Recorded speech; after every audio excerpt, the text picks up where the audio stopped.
Muy bien.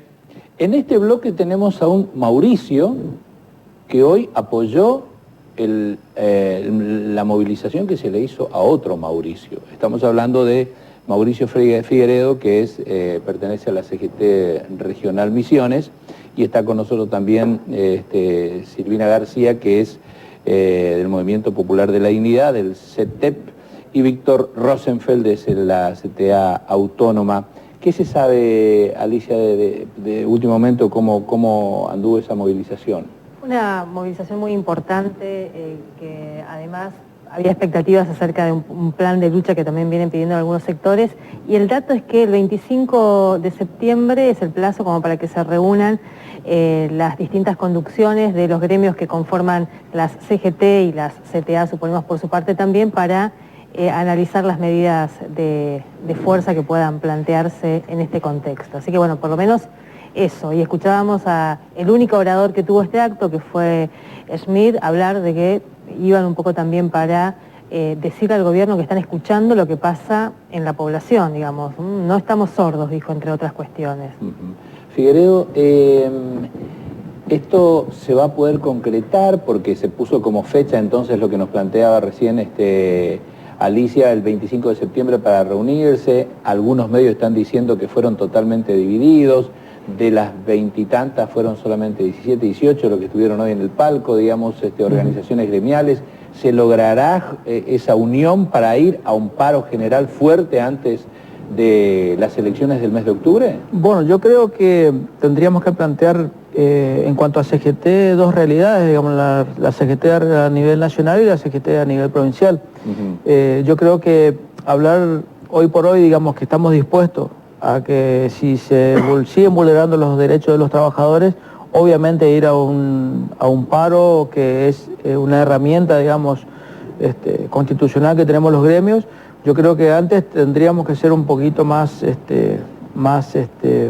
optimistas de obtener algún tipo de diálogo y llegar a algún tipo de solución antes de esa fecha.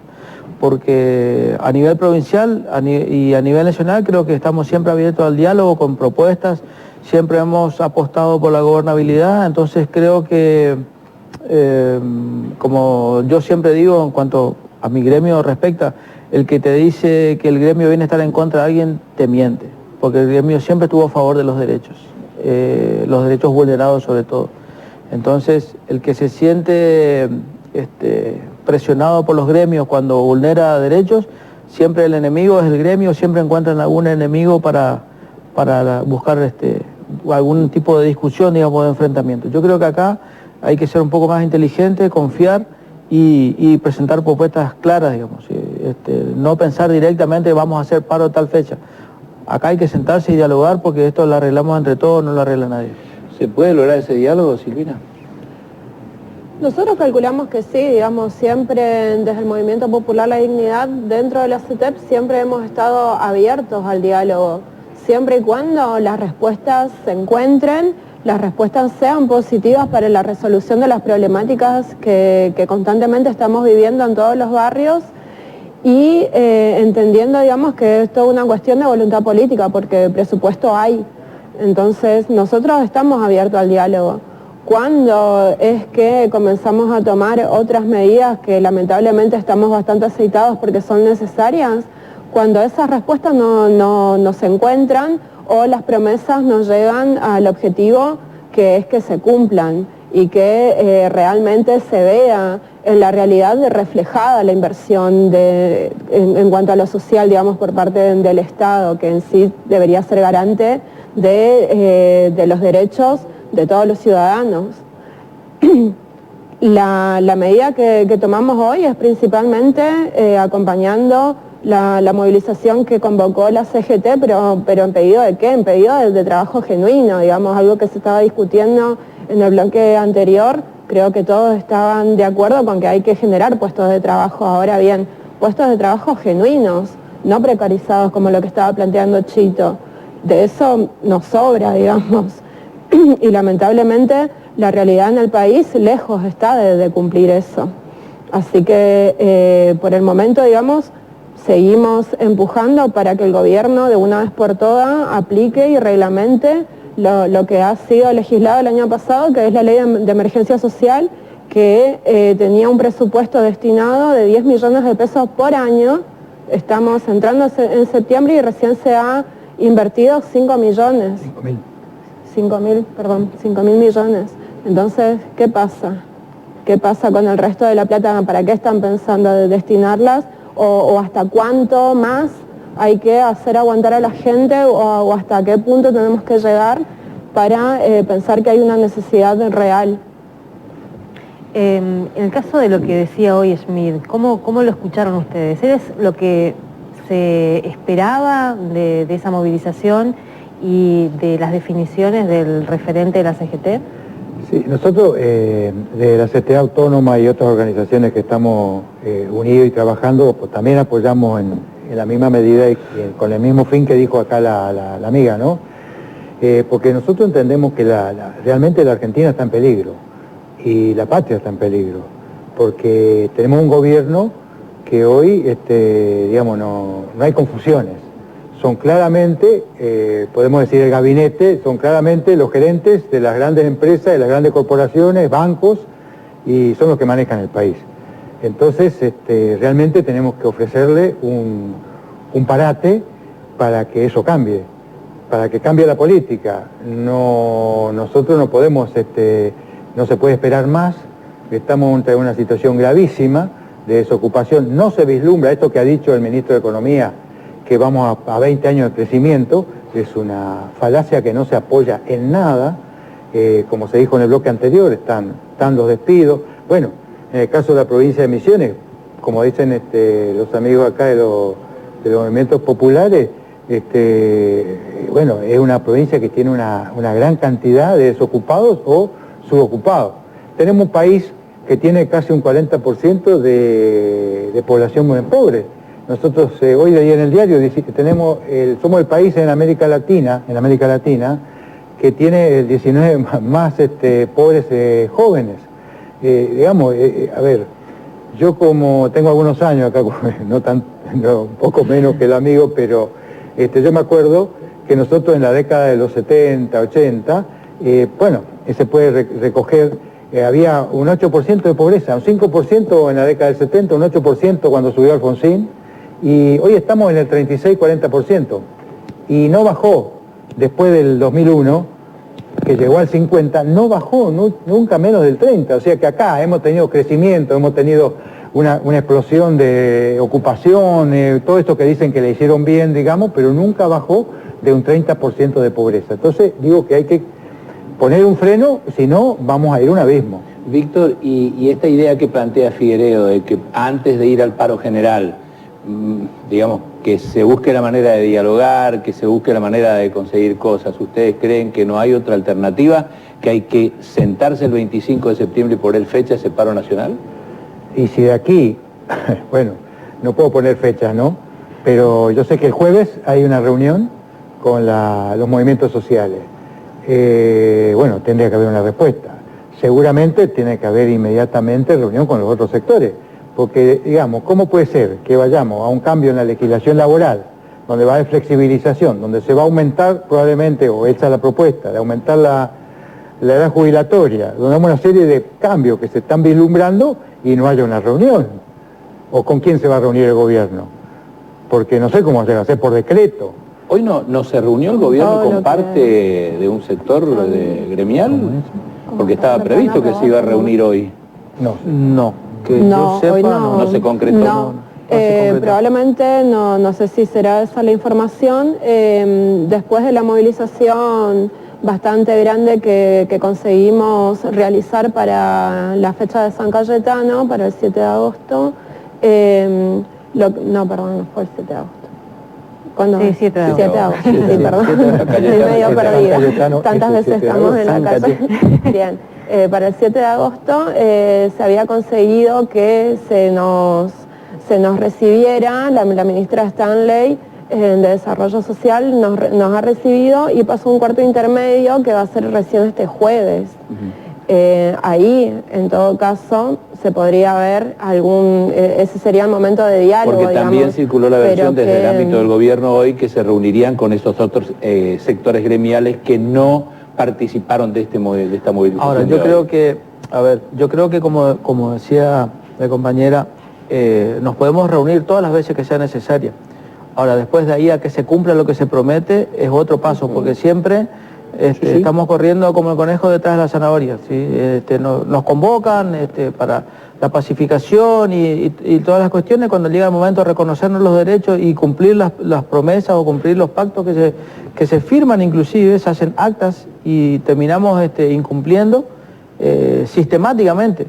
Entonces, después cuando vamos al paro o cuando hay algún tipo de reacción, digamos, por parte del trabajador, que es la parte siempre más golpeada de esta situación, yo creo que después somos nosotros los malos de la película, digamos.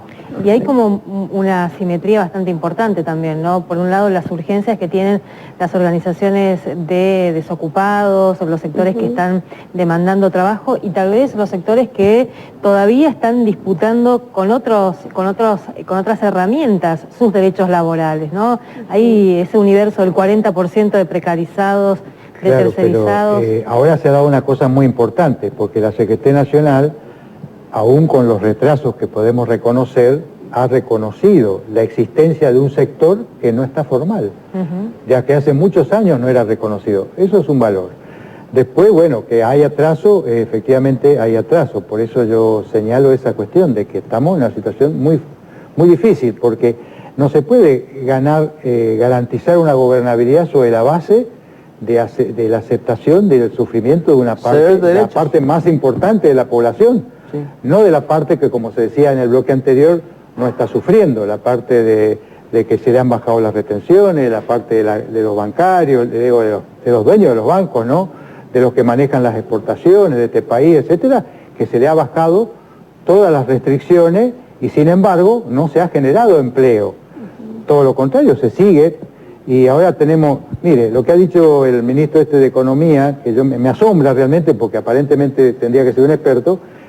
Del año pasado a hasta el primer trimestre, el 0,5% mejoró la situación. Es una cuestión momentánea porque no se vislumbra nada. Y acá lo que pasa en esta provincia, hoy sale en el diario, de que la provincia tiene 10 días para decir si le va a reclamar a la nación el 15% o no, que sería una posibilidad de reactivación. Imagínense el 15% de la coparticipación federal de 8 años, que la provincia dejó de percibir, sería aproximadamente la mitad de un presupuesto anual, o sea, algo así como 24.000 millones de pesos, lo cual daría a esta provincia para pegar un saldo, para efectivamente hacer lo que dicen lo que dijeron los amigos anteriormente, bajar, por ejemplo, la luz para que se instale en industria, para que se desarrolle, poner planes de crédito, efectivamente para competir como se señalaba acá, para crear puentes de trabajo, etcétera, una serie de medidas. Imagínense, la mitad de un presupuesto hoy debe la nación a la provincia. La provincia no puede estar, como pasó los últimos 12 años, sin hacer nada. Tendría que plantarse, eso es lo que nosotros planteamos. O sea, también hay que reconocer, digamos, que esta misma provincia que hoy pone énfasis a esta cuestión durante mucho tiempo no lo hizo, digamos. Bueno, ¿no? Nosotros que venimos haciendo hace varios años, muchos años que venimos, nosotros no hemos cambiado nuestra posición. Sí, no, sin duda. En defensa de nosotros cada vez que le planteamos el 15%, decía, bueno, pero nosotros somos del mismo palo. Bueno, señores, ahora no son del palo. Bueno, ahora, por favor. Yo quiero plantear a toda la mesa, digamos, este argumento que pone el gobierno hoy de que porque las elecciones de las PASO en el ámbito nacional, digamos, obtuvieron un determinado respaldo, no le da mérito o no le da ninguna razón a que hoy se haga una manifestación por los reclamos que ustedes están planteando, digamos, ¿qué responden a ese argumento? A ver, creo que tenemos el claro ejemplo en nuestra provincia que se llevaron puesto la Constitución provincial por el mandato popular, ¿sí? Se pusieron 2 diputados más violando la Constitución provincial. Entonces, yo creo que gane las elecciones no te da ningún derecho ni te quita ninguno. Es más, te compromete mucho más. Si sos ganador en una elección o si tuviste mayor caudal de votos, es porque la gente te está brindando la confianza y esa confianza tiene que ser retribuida con más servicio para la gente, con más trabajo digno, concentrar a los gremios en las paritarias, porque hoy por hoy todos los gremios que estamos legalmente constituidos no tenemos ninguna ventaja, ninguna. Entonces, por ejemplo, en lo que a mi gremio respecta, que le debe pasar a muchos también, hay gremios que afilian compulsivamente a sus afiliados. Yo no te preguntas si querés ser afiliado o no, compulsivamente te agremia. Como nosotros no tenemos una mesa de paritaria, el que se quiera afiliar se afilia y el que no, y recibe los beneficios, mientras que un gran porcentaje de los trabajadores, de los compañeros, está aportando una cuota sindical mensual por la representación gremial. Entonces, están perjudicando por no cumplir con ciertas pautas. Nosotros te damos el caudal de votos, nosotros, digamos, el pueblo te da el caudal de votos a hacer las cosas como corresponde. No te da ningún derecho, ¿sí? Ni de violar ninguna ley, ni de violar ninguna constitución. Lo que te está dando es la obligación de que vos hagas las cosas como corresponde. Eso es lo que el pueblo te está dando cuando te vota, ¿sí? Sí, lo que también termina siendo bastante paradójico porque lejos está de cumplirse, digamos, en el momento, sin ir más lejos de lo que planteaba anteriormente. Desde noviembre, comienzo de diciembre del año pasado está sancionada la ley de emergencia social, que hasta el día de la fecha, estamos hace más de 7, 8 meses de que la ley ha sido aprobada y sin embargo todavía no ha sido implementada como corresponde. No ha sido reglamentada para que la ley se pueda implementar y todas las sanciones que han llevado hasta el momento, todos los pequeños puntos que han sido implementados, ha sido por decreto, en donde el señor presidente se siente con derecho de decir y de desdecir a una ley para plantear, bueno, esto se va a hacer de tal manera, que lejos está de cómo dice el proyecto de ley. Uno de los tantos reclamos que estamos llevando adelante es eso. Hoy en día las organizaciones sociales y toda la población, digamos, toda la población pobre del país, de que nos vemos en la necesidad de la implementación de esta ley de emergencia social, estamos siendo manipulados a través de lo que el gobierno pretende, que terminan siendo planes sociales, como son el Argentina Trabaja, o para ellos son el Argentina Trabaja y el salario complementario, que en realidad vendría a ser un programa de trabajo, el Argentina Trabaja, y el salario complementario la única posibilidad que tenemos todos los pobres hoy en día de poder llegar a esa línea de pobreza o de poder llegar mínimamente a la mitad de lo que implica una canasta básica. Sin embargo, hoy en día nos tratan de planeros. ¿Por qué? Porque lejos están de hacer esa inversión que dice la ley de emergencia social, que implica para las cooperativas, para los microemprendimientos, para las cuadrillas de trabajo, para los productivos de trabajo, que no era solamente aprobar planes, sino que era la posibilidad de que podamos acceder a esas herramientas para que dejemos de producir en los barrios de manera artesanal y de que realmente generemos fuentes de trabajo. Víctor. Sin embargo, las elecciones le dan ese poder de decidir sobre la voluntad del pueblo. Claro. Víctor, por último, quiero escuchar tu opinión con respecto a lo que yo planteaba, digamos, del argumento que pone el gobierno. Sí, realmente las elecciones es una cosa, son complicadas, porque la gente tiene pocas alternativas, ¿no es cierto? Se han hecho un embudo de tal manera que llegan, como nos pasa a nosotros, ¿no es cierto? Ya nos pasó que no llegábamos, en determinado momento llegan solamente uno o dos contendientes, entonces ahí la disputa se ha polarizado tanto, pero bueno, el tema es el siguiente, fijémonos, la Alianza en el año, 2 años y medio antes de, una vez que coronó su plan, Cocavalo, o sea que hizo el ajuste, el endeudamiento, yo me acuerdo se decía el blindaje financiero, que coronó la flexibilización laboral, que fue votada, una vez que coronó eso, bueno, tuvo que irse. Acá cuando el gobierno intentó hacer el 2 por 1, o sea, no es que el pueblo en sí da cheque en blanco por un voto, sino que después controla. Y si no cumplen eso que dijo el presidente de que por trabajo genuino, etcétera, etcétera, para terminar con la pobreza, y bueno, en algún momento tendrá que pagar. ¿Y seguramente puede ocurrir algo de eso en octubre? No sé, no se sabe, porque acá muchas dice... veces la gente elige por ajustar, digo, por castigar de alguna manera, o está harta de determinadas circunstancias. Un poco le pasó esto al gobierno provincial. Está bien.